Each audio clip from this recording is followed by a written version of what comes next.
بسم اللہ الرحمن الرحیم۔ اللہم صلی علی محمد وآل محمد۔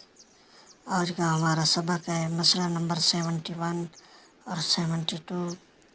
یہ بیت الخلاء کے احکامات کے آخری دو مسئلے ہیں۔ اس کے بعد ہمارا سبق استبراء شروع ہوگا۔ اگر ایک شخص کو شک ہو گیا کہ مقد پاک کیا ہے یا نہیں تو اس پر لازم ہے کہ اسے پاک کرے۔ یہ قاعدہ استصحاب ہوگا، جیسے کہ اس نے پاخانہ کیا ہے، اس کو شک ہو گیا ہے کہ مقد پاک کیا ہے یا نہیں۔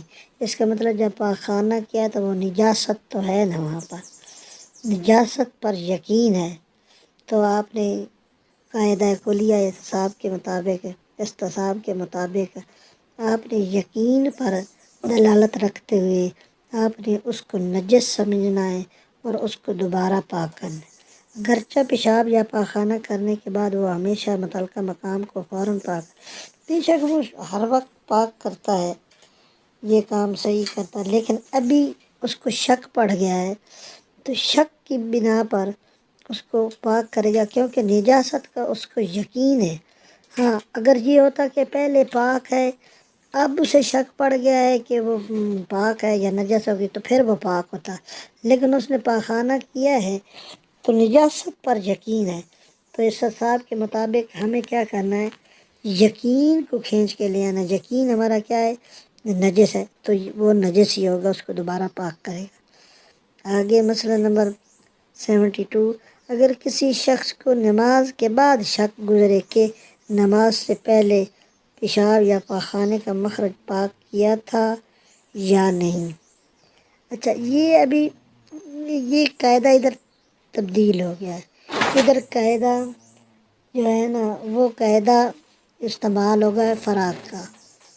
قاعدہ فراغ کیا ہے کہ اگر آپ نے کسی عمل کے کرنے کے بعد آپ کو شک پڑا ہے کہ آیا کہ یہ ٹھیک ہے یا غلط ہے، تو آپ نے اس کی صحت، تو بطلان پر شک پڑنے کی وجہ سے آپ نے صحت پر بنا رکھنا، آپ نے صحت پر ہی عمل کرنا ہے، آپ نے اس کو ٹھیک ہی تصور کرنا ہے۔ تو یہاں پر یہی ہوگا کہ مخرج پاک کیا ہے یا نہیں، تو اس نے جو نماز ادا کی وہ صحیح ہے، اس نے جو نماز ادا کی ہے وہ صحیح ہے، وہ اس کو شک پڑا ہے، پہلے اس کا کیا ہے، مخرج پاک تھا، یہ اس کو شک پڑا ہے آیا ٹھیک ہے، لیکن کیا ہے، قاعدہ فراغ بھی یہ اجازت دیتا ہے کہ کسی کام کے کرنے کے بعد اگر اس کی صحت و بطلان پر شک پڑے تو آپ نے صحت پر ہی رکھنا ہے، یعنی آپ نے اس کو ٹھیک ہی تصور کرنا ہے۔